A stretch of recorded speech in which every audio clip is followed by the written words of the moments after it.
আমাদেরকে এর থেকে বাঁচতে হলে একটা দীর্ঘমেয়াদী পরিকল্পনা করতে হবে।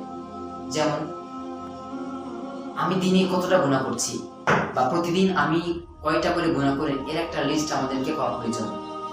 এবং এই গুনাহটা আমি প্রত্যেকটা দিন ২টা অথবা ৩টা অথবা একটা করে আমরা ছেড়ে দিব। ১ মাস পরে আমার অবস্থানটা কোথায় থাকবে, ২ মাস পরে আমার অবস্থানটা কোথায় থাকবে এবং আমি ১ বছর পরে কোথায় থাকবো, এই দীর্ঘমেয়াদী পরিকল্পনা কিন্তু করতে হবে।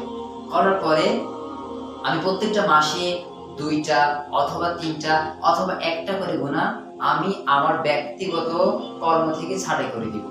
দেওয়ার পরে আমরা দীর্ঘমেয়াদী যে ১ বছরের পরিকল্পনা করেছিলাম, ১ বছর পর আমি ১ বছর পূর্বে যে কাজগুলো করতাম ওই কাজগুলো আমার মধ্যে আছে কিনা এটা কিন্তু আমাদেরকে জাস্টিফাই করতে হবে।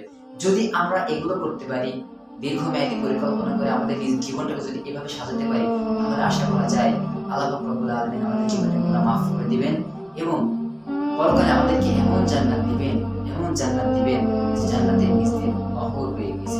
সুবহানাল্লাহ।